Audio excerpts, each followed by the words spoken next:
أعوذ بالله من الشيطان الرجيم بسم الله الرحمن الرحيم الحمد لله رب العالمين والصلاة والسلام على سيدنا محمد وآله وصحبه أجمعين أما بعد فقد قال الله تعالى في القرآن الكريم وفي محكم تنزيل واذكروا الله في أيام معدودات اللهم صل على سيدنا محمد شمس الأنبياء بدر المرسلين وختم الأولياء وافتخار المتقين تاج الأمة شفيع المذنبين شفيعي يوم القيامة الله يا هادي. புகழனைத்தும் அல்லாஹ்வுக்கே உரித்தானது. கண்மணி நாயகம் ரசூலுல்லாஹி ஸல்லல்லாஹு அலைஹி வஸல்லம் அவர்கள் மீதும் அவர்களுடைய குடும்பத்தார்கள் சஹாபாக்கள் இமாம்கள் தாபீன்கள் வலிமார்கள் மற்றும் இந்த காணொளியை கண்டு கொண்டிருக்கக்கூடிய நம் அனைவர் மீதும் அல்லாஹ்வின் புறத்திலிருந்து சாந்தியும் சமாதானமும் என்றென்றும் உண்டாகுமாக. கணிதமும் பெரும் மதிப்பிற்கும் அல்லாஹ்வின் நல்லடியார்களே, ஹஜ்ஜுடைய நாட்கள் உலகம் முழுவதும் வாழுகின்ற முஸ்லீம்களை நோக்கி வந்து கொண்டிருக்கிறது. ஹஜ்ஜுக்காக வேண்டி உலகம் முழுவதிலிருந்தும் பல்வேறு மொழியினர், பல்வேறு நாட்டவர்கள், பல்வேறு இனத்தவர்கள் என்று பல லட்சக்கணக்கான மக்கள் சவுதி அரேபியாவை நோக்கி மக்காவை நோக்கி வந்து கொண்டிருக்கிறார்கள். அதில் குறிப்பாக தமிழ்நாட்டிலிருந்து தமிழ் தெரிந்த முஸ்லிம்கள் குறைந்தபட்சம் இவ்வாண்டு 12,000க்கும் மேற்பட்டவர்கள் வருவார்கள் என்று கணிக்கப்பட்டிருக்கிறது. ஒட்டுமொத்த தமிழர்களும் ஹஜ் சம்பந்தமான பல்வேறு விளக்கங்களை தெரிந்து கொள்ள வேண்டும் என்பதற்காக வேண்டி இந்த காணொளியை நான் உங்களுக்கு சமர்ப்பிக்கிறேன். துல்ஹஜ் பிறை 8 அன்று ஒட்டுமொத்த ஹாஜிகளும் மினாவுக்கு செல்லுவார்கள். மினாவிற்கு செல்லும் பொழுது என்ன மாதிரியான பொருட்களை எடுத்து செல்ல வேண்டும், அந்த மினாவினுடைய ஹஜ்ஜினுடைய அந்த 5 நாட்கள், அந்த 5 நாட்களுக்கு என்னென்ன வகையான பொருட்கள் தேவைப்படும் என்பது குறித்துதான் இன்றைய தினம் நான் உங்களோடு பகிர்ந்து கொள்ள போகிறேன். பொதுவாகவே மினா என்பது உலகம் முழுவதும் ஒவ்வொரு மூலை முடுக்குகளில் இருந்தும் வரக்கூடிய முஸ்லிம்களின் ஆன்மீக சரணாலயம் மினா என்று சொல்லுவார்கள். இப்ராஹிம் அலைஹிஸ்ஸலாம் அவர்களும், ஹாஜரா அலைஹிஸ்ஸலாம் அவர்களும், இஸ்மாயில் அலைஹிஸ்ஸலாம் அவர்களும் தம் வாழ்நாள் முழுவதும் வாழ்ந்த அந்த நாட்களை ஒட்டுமொத்த இஸ்லாமிய சமூகத்தினரும் ஆண்களும் பெண்களும் அந்த 5 நாட்களில் பிராக்டிக்ஸ் அவர்களை போன்று வாழ வந்திருக்கிறார்கள் என்றுதான் நாம் சொல்ல வேண்டும். உலக அளவில் 200 மாடிகள் 150 மாடிகள் என்று வானளாவ கட்டிடங்கள் கட்டி வாழ்ந்து கொண்டிருக்கிற இந்த வளர்ச்சி அடைந்த யுகத்திலும் கூட வெள்ளை டெண்டுகளில் தங்கி தம்மை ஆக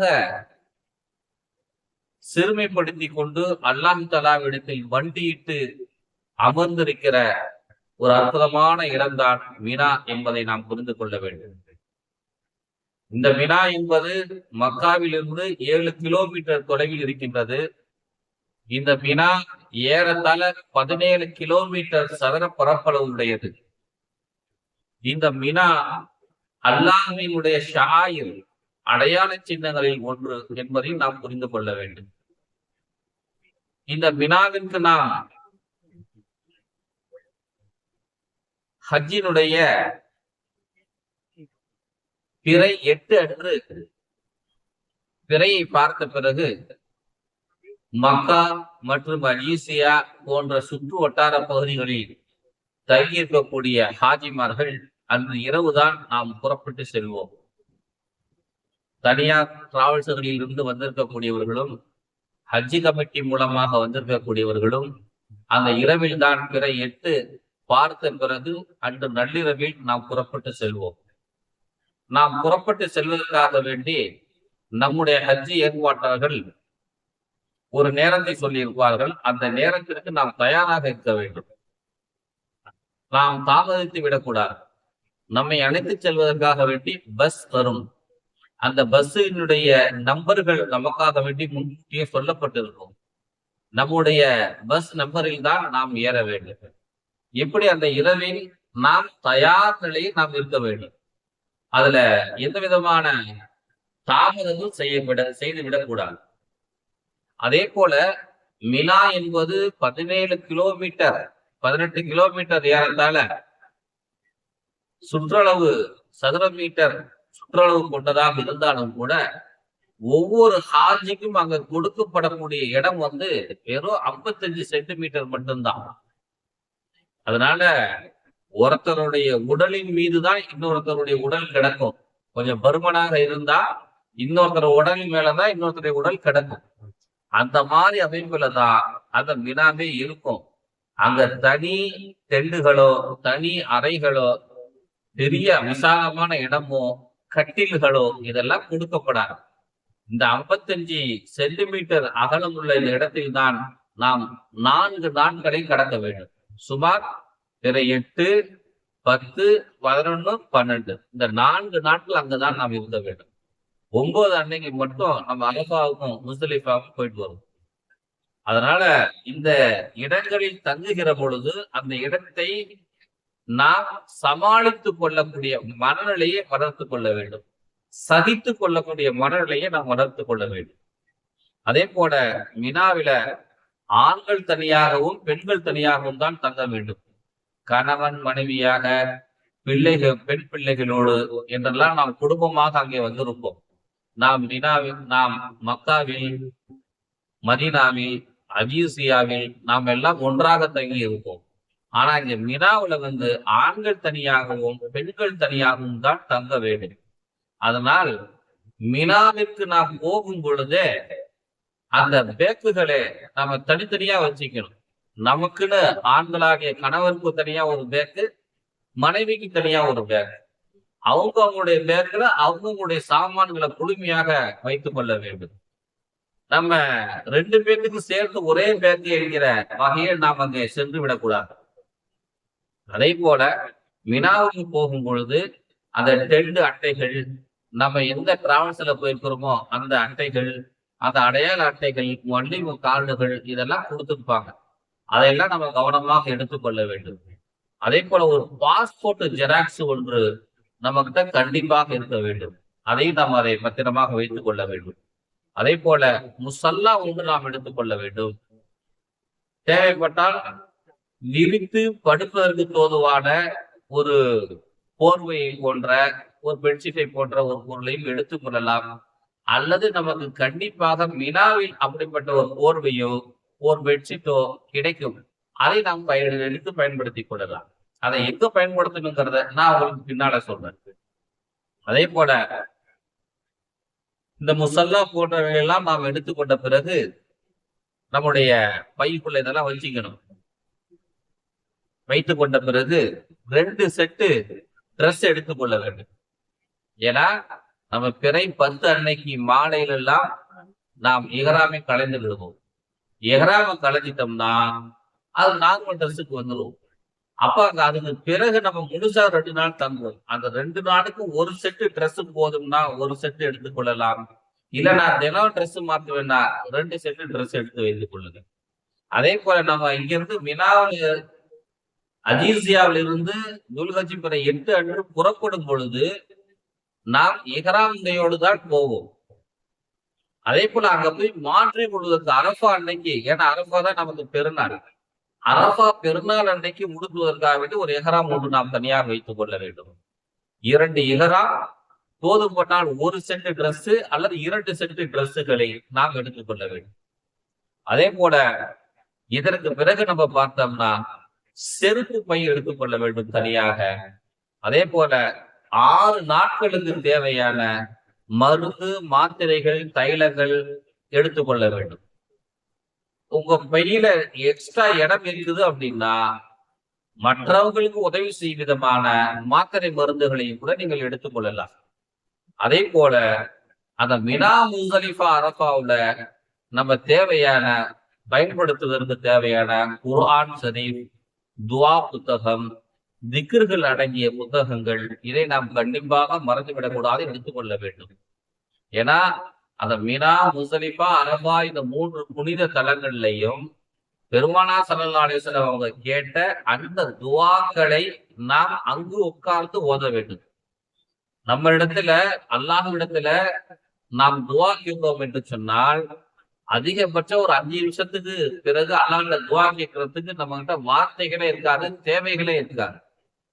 ஆனா பெருமானார் ஸல்லல்லாஹு அலைஹி வஸல்லம் அவங்க கற்றுக் கொடுத்திருக்கக்கூடிய இந்த துஆக்கள் அடங்கிய இந்த புத்தகங்களை நல்ல தேர்ந்தெடுத்து, நல்ல புத்தகங்களாக, பெரிய பெரிய புத்தகங்கள் எல்லாம் தமிழ்நாட்டில் இருக்கின்றன. அந்த மாதிரி நல்ல புத்தகங்களாக நீங்கள் எடுத்து செல்லுங்கள். அந்த துஆக்களை பெருமானார் ஸல்லல்லாஹு அலைஹி வஸல்லம் கேட்ட அந்த துஆக்களை மினாவில் ஒரு முறை, முஸ்தலிஃபாவில் ஒரு முறை, அரஃபாவில் ஒரு முறை, மினாவில் நாம் 4 நாட்கள் தங்குவோம். அந்த 4 நாட்களிலும் ஒவ்வொரு முறை அந்த துஆக்களை நாம் ஓதி அல்லாஹ்விடத்தில் துஆ கேட்க கடமைப்பட்டிருக்கிறோம். ஏனென்றால் நாம் கேட்காத துஆக்களை எல்லாம் பெருமானார் ஸல்லல்லாஹு அலைஹி வஸல்லம் அவங்க கேட்டிருக்கிறாங்க. பெருமானாருடைய ஒரு துஆவுல, யா அல்லாஹ் என்னுடைய நகக்கண்களை அழகுபடுத்துவாயாக என்று சொல்லுகிறார். இந்த நகத்துல பாத்தீங்கன்னா முன்பக்கம் கீழ்பக்கம் சிவப்பாகவும் மேல் பக்கம் வெள்ளையாகவும் இருக்கும். இந்த நகக்கண்களை அழகுபடுத்துவாயாக என்றெல்லாம் பெருமானார் ஸல்லல்லாஹு அலைஹி வஸல்லம் கேட்டிருக்கிறாங்க. இந்த மாதிரி துஆவுல நம்ம வாழ்நாளையில கேட்டிருக்கிறோமா? கிடையாது. அதனால பெருமானார் ஸல்லல்லாஹு அலைஹி வஸல்லம் அவங்க கேட்ட அந்த துஆக்களையே இந்த புனித தலங்களில் நாம் கேட்க கடமைப்பட்டிருக்கிறோம். அதே போல நாம போகும் பொழுது நம்முடைய செல்போன்களை எடுத்துக்கொள்ள வேண்டும், சார்ஜர் எடுத்துக்கொள்ள வேண்டும். அந்த செல்போன்ல 5 நாளைக்கு தேவையான ரீசார்ஜ் செஞ்சுக்கணும். ஒரு 100 ரூபாய்க்கு ரீசார்ஜ் பண்ணா போதும் நீங்க நினைச்சீங்கன்னா ஒரு 200 ரூபாய்க்கு பண்ணி வச்சுக்கீங்க. ஏன்னா அங்க போய் நம்ம எங்கேயுமே ரீசார்ஜ் பண்ணுவது ரொம்ப சிரமம். அதை தேடி சென்று ஆட்களை கண்டுபிடித்து ரீசார்ஜ் செய்வது என்பது மிகப்பெரிய கடினமான ஒரு காரியம். அதனால அதிகபட்சமாகவே நீங்கள் ரீசார்ஜ் செய்து வைத்துக் கொள்ளுங்கள். அந்த நம்ம ட்ரெண்டுகள்ல சார்ஜிங் போடுற அந்த பின் இருக்கு இல்லையா, அரபு நாட்டு பின்கள் கொஞ்சம் வித்தியாசமாக இருக்கும். அதை நீங்க சதுரமாக இருக்கும். நம்ம ஊர்ல உள்ளுக்கு சொருவுற அந்த 2 பின்னும் பாத்தீங்கன்னா உருண்டையா இருக்கும். ஆனா அந்த அரபு நாடுகள்ல பார்த்தோம்னாக்கா அவைகள் எல்லாம் சதுரமாக இருக்கும். அதனால அந்த 2 பின்களை நம்ம சரியான பின்களை நம்ம வாங்கி வைத்துக் கொள்ள வேண்டும். அதே போல நம்ம பார்த்தோம்னாக்க நிறைய பேர் அந்த மினால தங்கி இருப்பதன் காரணமாக ஜங்ஷன் பாக்ஸ் இல்லாம ஒரே ஒரு பின்னுல மட்டுமே எல்லாருமே சொரூரமா இருக்கிறதுனால ரொம்ப சிரமமா இருக்கும். வசதி படைத்தவர்கள், பையில இறக்க இடம் இருக்கக்கூடியவர்கள் ஒரு ஜங்ஷன் பாக்ஸ் வாங்கி வச்சுக்கிட்டீங்கன்னா அதுல நிறைய பேரு ஒரே நேரத்துல பின்களை குத்தி நம்ம ரீசார்ஜ் பண்ணிக்கிற அளவுக்கு, சார்ஜ் பண்ணிக்கிற அளவுக்கு ஒரு வசதிகளை ஏற்படுத்திக் கொள்ளலாம். அதனால ஜங்ஷன் பாக்ஸையும் நீங்க வாங்கி வைத்துக் கொள்ளலாம். அதே போலவே பேஸ்ட், பிரஷ், சோப்பு, ஷாம்பு, ஆண்கள் சவரம் செய்வதற்கு தேவையான சவர கத்திகள், அதே போல கத்திரிக்கோள்கள், இவைகளை எல்லாம் நாம் வாங்கி வைத்துக் கொள்ள வேண்டும். குறைந்தபட்சம் ஒரு ஆள் ஒரு 500 ரியால் கம்மி இல்லாம எடுத்து செல்ல வேண்டும். குறைந்தபட்சம் ஒரு 500 ரியால் நாம் எடுத்து செல்ல வேண்டும். ஏனென்றால் பிறை 11க்கு பிறகு, பிறை 11 பகல்ல நாம் எல்லாம் என்ன செய்வோம் என்று சொன்னால், மினாவிலிருந்து புறப்பட்டு சென்று ஹரம் ஷரீஃப்ல காபத்துல்லாஹ்ல போய் ஒரு தவாஃபையும் ஒரு சையும் செஞ்சுட்டு வரும். அந்த பயணத்தின் போது நமக்கு மிகப்பெரிய தொகை செலவாகும். நம்ம அங்க இருக்கக்கூடிய டாக்ஸிகளுக்கு கொடுக்க வேண்டிய சூழ்நிலைகள் ஏற்படும். அதனால் குறைந்தபட்சம் ஒரு 500 ரியாலாவது நீங்கள் வைத்துக் கொள்ள வேண்டும். அதே போல நீங்க இந்த பயணத்தின் போது நம்ம எல்லா லக்கேஜைகளையும் வைக்கக்கூடிய ஒரு பெரிய பேக்கை வச்சிருந்தாலும் கூட ஒரு ஹேண்ட் பேக்னு சொல்லி ஒண்ணு நீங்க வைத்துக் கொள்ள வேண்டும். ஏனென்றால் அதுலதான் அந்த காசை போட்டு வச்சுக்கலாம், அந்த போனை போட்டு வச்சுக்கலாம். ஒரு அவசர தேவைகளுக்காக வேண்டி சின்னதா ஒரு ஹேண்ட் பேக் ஒன்று நீங்கள் வைத்துக் கொள்ள வேண்டும். பெண்கள் இங்கிருந்து புறப்பட்டு போகும் பொழுதே தலையில ஒரு கருப்பு துணியை கட்டி அதுக்கு மேலதான் மக்கனா போட்டிருப்பாங்க. அந்த இஹ்ராமை மறைக்கும் விதமாக தலையில் இருக்கக்கூடிய முடிகள் வெளியே தெரியாமல் இருக்கும் வகையில் ஒரு கருப்பு மக்கனாவும் போட்டிருப்பாங்க. அந்த கருப்பு துணியை மட்டும் இன்னும் ஒன்று கூட எடுத்து வைத்துக் கொள்ளலாம் பெண்கள். அதே போல மினா முஸ்தலிஃபாவை நம்ம 72 கற்களை பொறுக்குவோம். அதை பொறுக்குவதற்கு சொல்லி சேமிப்பதற்கு சொல்லி ஒரு சின்னதா பேக் ஒரு கை பை ஒன்று கொடுத்திருப்பாங்க. ஒரு சுருக்கு பை மாதிரி. அந்த சுருக்கு பையை நாம் கவனமாக நாம் எடுத்துக் கொள்ள வேண்டும். இந்த வருடம் சரியான வெயில் காலத்துல இந்த மினா முஸ்தலிஃபா அரபாவுடைய நாட்கள் வருவதன் காரணமாக கடுமையான வெயில் இருக்கும். இயன்றவர்கள் சன் கிளாஸ் எடுத்துங்க. கண்ணாடி நல்ல ஒரு கண்ணாடி ஒன்று போட்டுங்க. அது ஒரு கொஞ்சம் நமக்கு ஒரு பாதுகாப்பாக இருக்கும். அதே போல தண்ணீர் பாட்டில் எப்பவுமே நீங்க வச்சுக்கணும். இதுக்குன்னு தண்ணீர் பாட்டில தனியா எடுத்துட்டு போகணுங்கிற அவசியம் இல்லை. ஆனா ஒரு தண்ணீர் பாட்டில எப்பவுமே உங்களுடைய ஹேண்ட்பேக்ல இருந்து கொண்டே இருக்க வேண்டும். தண்ணீர் ஆயிடுச்சா குடிச்சு முடிச்சிட்டோமா அடுத்த தண்ணீரை சேமித்து வைத்துக் கொள்ள வேண்டும். அந்த மாதிரி ஒரு பழக்கத்துக்கு நீங்க வந்துருங்க. அதே போல நீங்க எப்பொழுதெல்லாம் பஸ்ஸுக்கு ஏற புறப்பட தயாராகிறீங்களோ அல்லது ஒரு பயணத்துக்கு தயாராகிறீங்களோ அப்பொழுதெல்லாம் நீங்க பாத்ரூம் லெட்டின் போயிட்டு உடலை ஃப்ரீயா வச்சுக்கீங்க, குடலை ஃப்ரீயா வச்சுக்கீங்க. பஸ்ல ஏறின பிறகு வயிறு கலக்குது, சிறுநீர் கழிக்க வேண்டிய தேவை ஏற்படுகிறது என்று சொன்னால் உங்களுக்காக எந்த இடத்திலும் பஸ்ஸை நிறுத்துவது ரொம்ப சிரமம் ஏற்பட்டுவிடும். உங்களால் மற்றவர்கள் எல்லாம் பாதிக்கப்படுவார்கள். அதனால் பாத்ரூம் லெட்டினுடைய வேலைகளை நீங்கள் முன்கூட்டியே பஸ்ஸுக்கு புறப்படுவதற்கு முன்கூட்டியே உங்களை நீங்கள் தயார் நிலையில் வைத்துக் கொள்ள வேண்டும். அதே போல சில பேர் வீல் சேர்ல தான் பயணிக்கிற சூழ்நிலைகள் இருக்கும். அந்த வீல் சேர்களை நீங்கள் தயாராக வைத்துக் கொள்ள வேண்டும். பஸ் வந்த உடனே அடியில லக்கேஜில ஏற்றுவதற்கு ஒரு இடம் இருக்கும். அந்த இடத்துல நம்ம தான் அந்த வேலையை கவனமா இருந்து மேல ஏற்றணும். அங்க சம்பந்தப்பட்ட இடத்துல போய் இறங்குற பிறகு நம்ம தான் எடுத்து வைத்துக் கொள்ள வேண்டும். இத டிராவல்ஸ் நிறுவனத்தார் இடத்திலேயோ அல்லது மற்றவர்களிடத்திலேயோ இந்த காரியத்தை ஒப்படைச்சிட்டு அவங்க மேல பாரத்தை போட்டு நம்ம ஜாலியாக இருக்கக்கூடாது.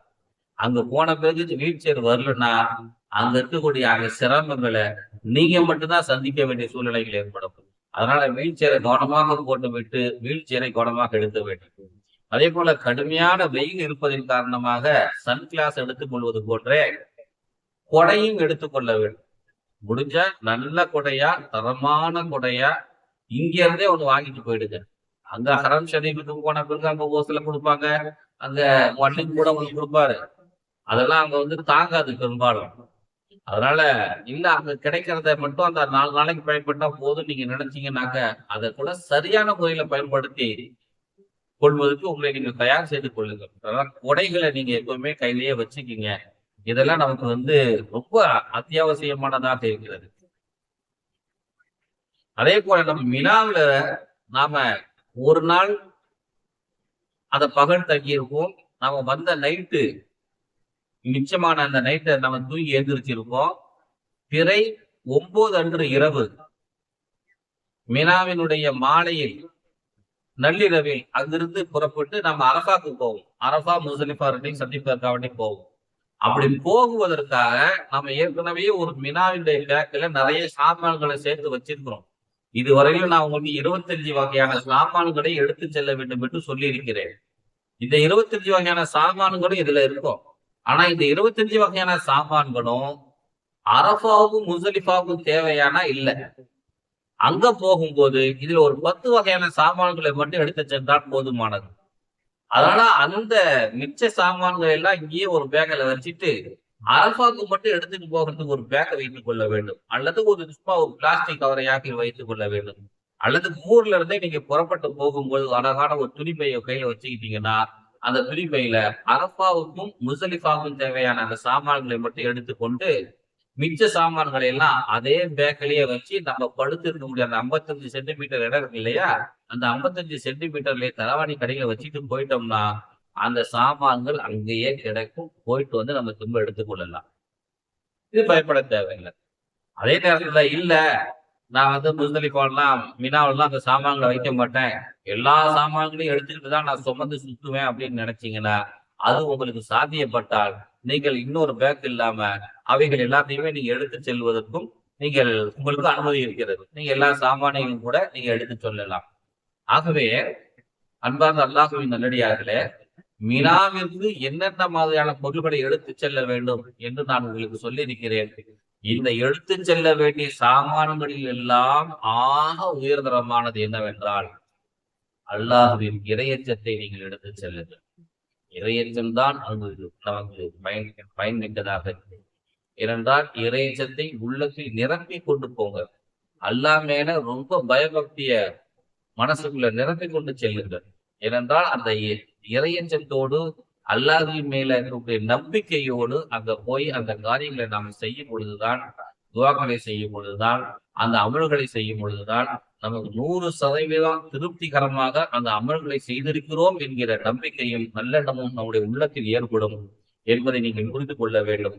அதைதான் அல்லாஹு ஜல்ல ஷானஹு வ தஆலா வத்குருல்லாஹ ஃபி அய்யாமின் மஅதூதாத், அந்த குறிப்பிட்ட அந்த நாட்களில் மினா, முஸ்தலிஃபா, அரஃபாவில் இருக்கக்கூடிய அந்த குறிப்பிட்ட அந்த நாட்களில் நீங்கள் அல்லாஹ்வை அதிகமாக திக்ர் செய்து கொண்டிருங்கள், நினைத்துக் கொண்டிருங்கள் என்று அல்லாஹ் சொல்லுகிறார். அல்லாஹ்வை நினைக்க வேண்டுமானால் அவனுடைய அச்சம் இருந்தால்தான் அவனை நாம் நினைப்போம். அல்லாஹ்வுடைய அச்சம் இல்லை என்றால், அல்லாஹ்வின் மீது நமக்கு பயபக்தி இல்லை என்றால் நாம் அவனை நினைப்பதற்கு சோர்வு ஏற்பட்டுவிடும். நாம் நினைப்பதை குறைத்துக் கொள்வோம்.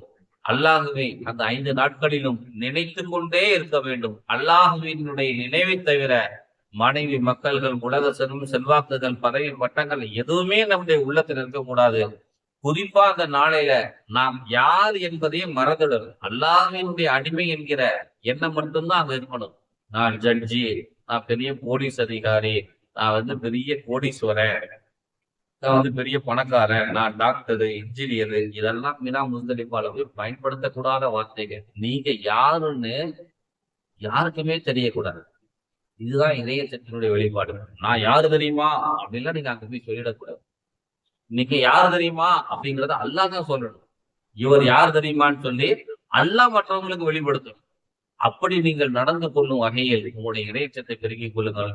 எல்லாம் அல்லாஹு ஜல்ல ஷானஹு வ தஆலா நாம் அனைவருக்கும் இறையச்சத்தை நிரப்பிக் கொண்டு மினா முஸ்தலிஃபா அரஃபாவுக்கு செல்கின்ற பாக்கியத்தினை அல்லாஹ் நம் அனைவரும் தந்தருள்வானாக. ஆமீன். வாஹிரு தஅவானா அல்ஹம்துலில்லாஹி ரப்பில் ஆலமீன். அஸ்ஸலாமு அலைக்கும் வரஹ்மத்துல்லாஹி வபரகாத்துஹு.